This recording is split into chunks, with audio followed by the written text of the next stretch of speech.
Aux abords du grand temple à Jérusalem, en ce jour de printemps, la fête bat son plein. Tous ceux qui vivent à Jérusalem, juifs de toute nationalité, se sont installés à l'ombre des arbres qui bordent l'un des parvis du temple. Les disciples de Jésus sont présents. Les femmes les accompagnent. L'endroit est calme. Il est un peu en retrait du parvis des gentils et de la grande esplanade. Les discussions vont bon train. C'est qu'il faut s'organiser avant de rejoindre le peuple qui s'apprête à célébrer la fête de la Pentecôte. Jérusalem est devenue une ville cosmopolite ces dernières années.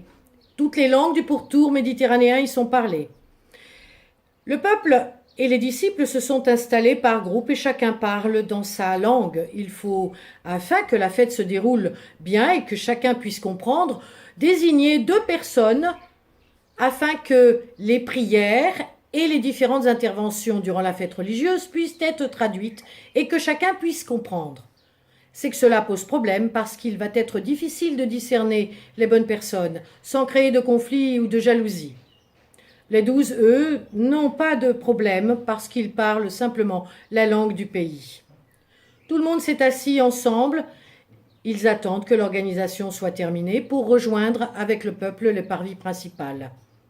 C'est la première fois que les disciples se risquent dehors. Ils ont fait le choix de sortir librement. La peur les a quittés. Un feu brûle en eux. L'audace de la foi les habite à nouveau. Ils ont décidé de fêter avec tous les habitants de Jérusalem la fête de la Pentecôte et de vivre au grand jour, même si leur vie a basculé ces dernières semaines. Ils ont fait le choix de vivre normalement, comme si de rien n'était. Désormais, rien ne peut les empêcher de reprendre leur vie là où ils l'avaient laissée avec la mort de Jésus. Après tout, ne sont-ils pas citoyens d'Israël, soumis aux mêmes lois que tous les autres? Il leur suffit de rester discrets dans leurs propos et de prendre part, comme tout à chacun, à la vie quotidienne. Jésus les a quittés en leur promettant l'Esprit Saint. Cet esprit leur est donné pour leur permettre de comprendre et d'éclairer ce qu'ils ont vécu. Ce même esprit va les aider à sortir, être libres, à vivre en pleine lumière, à appréhender le monde nouveau qui s'offre à eux et à aller sans crainte vers ceux et celles qui attendent guérison ou libération. Sortir, c'est le mot d'ordre. Aller vers l'autre, sans craindre rien ni personne, ni même les autorités, est aussi le deuxième mot d'ordre. Être présent au monde et auprès des leurs est ce que leur a demandé Jésus dans ses dernières paroles avant de les laisser là. Pourtant, deux questions demeurent. Quand cela va-t-il arriver? Et comment vont-ils le savoir?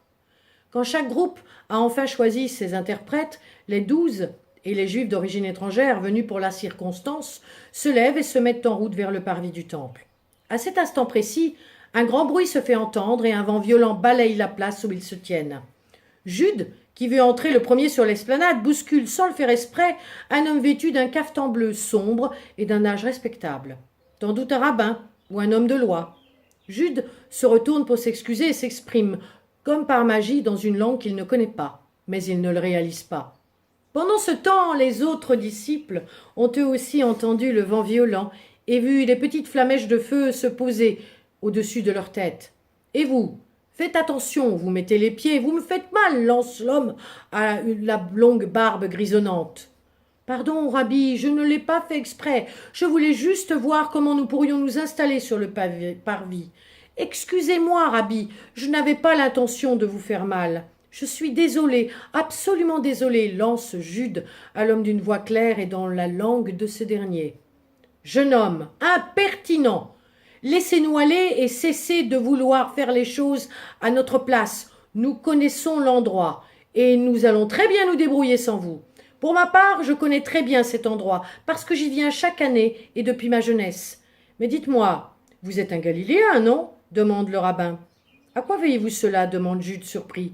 Je ne le vois pas. Je l'entends à votre accent. Où avez-vous appris à parler ma langue? Demande l'homme interloqué. C'est que je n'ai pas appris votre langue, je parle l'araméen, je vous assure, et vous me semblez très bien le comprendre, dit Jude calmement. Jeune homme, vous parlez ma langue, je vous assure, répond l'homme sans se départir de son calme. Agacé, Jude reprend. Rabouni, je vous assure que je vous parle dans ma langue l'araméen. D'ailleurs, je n'en connais Jude n'a pas le temps de finir sa phrase que Matthieu lui tape sur l'épaule et lui dit dans une langue qu'il ne comprend pas du tout. Jude, laisse cet homme tranquille, rejoins-nous. Je crois que nous avons un souci. Nous ne nous comprenons plus. Chacun d'entre nous parle une langue différente depuis tout à l'heure, depuis que ce grand vent a balayé la place. Mais ceux qui nous entourent, par contre, nous comprennent. Je crois qu'il y a un problème. Jude regarde Matthieu étonné. Il ne comprend pas. Un homme et son épouse, qui se tiennent juste derrière eux, viennent d'assister à la scène, interviennent et disent « Excusez-nous, messieurs, nous sommes Mèdes et cet homme parle notre langue.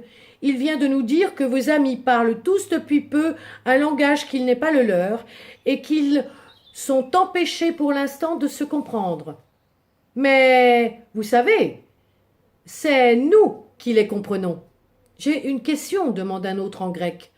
Puisque vous parlez notre langue, ne serait-il pas judicieux que vous nous accompagniez sur l'esplanade et que vous nous traduisiez les prières et les prêches qui ne vont pas tarder à commencer ? Comment voyez-vous cela ? Demande Nathanaël qui s'est avancé en s'exprimant à son tour en persan. C'est simple à comprendre, me semble-t-il, répond l'homme du tac au tac. Tout ce que vous êtes, homme de Jérusalem ou galiléen, vous parlez une langue différente qui est la nôtre. C'est du moins ce que j'entends et constate. Alors accompagnez-nous et traduisez-nous. C'est facile. Vous ne trouvez pas, même si cela vous semble improbable et incroyable, poursuit une femme d'âge mûr qui assistait à la scène. C'est alors qu'un grand bruit monte. Les discussions reprennent de plus belle. Un homme d'homme de loi, qui n'a jusqu'alors rien dit, intervient en haussant le ton. Il trouve scandaleux de ne pouvoir comprendre les discussions et affirme haut et fort que le groupe de Galiléens, c'est-à-dire les disciples, sont ivres. Ils ont simplement abusé du vin qui a été distribué auparavant. Et il dit « Ne les écoutez pas, c'est n'importe quoi, ils sont ivres, ils sont saouls, ils disent qu'ils parlent votre langue, mais non, non, ils extrapolent, il vous faut croire qu'ils savent, qu'ils connaissent, mais au fond, ils ne savent rien. Nous sommes ceux qui savent, nous sommes les hommes de loi, du groupe des pharisiens, les sadducéens, et qui connaissent la loi et les textes sur le bout des ongles, et les seuls capables ici de vous aider à comprendre ce qui se dit. Et puis, il n'y a rien ni à attendre des hommes de Galilée, des hommes de petite condition, comme eux qui ne savent en fait ni lire ni écrire, ou à peine. Comment pourraient-ils avoir appris vos langues? Ils n'ont pas d'instruction. Allez, courage, messieurs, démontrez-nous comment cela vous est possible, lance l'un des pharisiens présents, et d'un ton autoritaire. C'est alors que les 12 ensemble, et les autres disciples qui se tenaient là, ainsi que quelques femmes qui les accompagnent, se dispersent dans la foule présente, sans rien leur expliquer, et se mettent à dire à chacun dans la langue qu'ils parlent ce qui vient de se passer et de se dire. C'est alors que, comme un chant, une musique joyeuse monte vers le ciel. Tous parlent en même temps, chacun dans sa langue, tous comprennent et tous sont stupéfaits. Un homme présent depuis le début, un Égyptien, lève alors les bras au ciel et lance d'une voix claire et joyeuse. Frères et sœurs, écoutez ceci, jour de Pentecôte, jour de Dieu, jour de réjouissance, jour où il nous est donné de nous entendre, de nous comprendre, jour de l'Esprit. Il nous est donné et nous allons maintenant fêter et dire ce que nous vivons, ce que nous croyons et témoigner que ce vent d'Est qui souffle fort aujourd'hui nous baptise tout simplement de feu, comme l'avait dit autrefois Jean le Baptiste, notre prophète. Allons mes amis, allons ensemble sur l'esplanade du temple nous joindre à la fête sans plus tarder. Sortons, sortons d'ici, parlons sans crainte, parce que nos cœurs brûlent, parce que nos âmes sont réjouies et baignées de l'Esprit de Dieu, ce rouard créateur depuis les origines, fait toutes choses nouvelles en nous et pour nous et autour de nous. C'est le temps de l'Esprit, je vous le dis, le temps du savoir, de la connaissance, de l'expérience, de l'expression. C'est, je vous le dis, le temps de l'inauguration du royaume, celui-là même que votre Maître Jésus vous annonçait et nous disait. Rien ne sert d'attendre le Messie plus longtemps, parce qu'il vient en puissance et parce qu'il est en fait déjà là. L'homme cesse soudain son discours, baisse les bras, le silence retombe sur l'assemblée. Heureux, rassurés, libres d'être ce qu'ils sont depuis toujours, des hommes et des femmes vivants, par et pour cette parole qui leur a été laissée par Jésus. Allez témoigner Vivez, allez de par le monde, baptisez-les au nom du Père, du Fils et du Saint-Esprit, et de l'amour que Dieu votre Père vous donne en partage.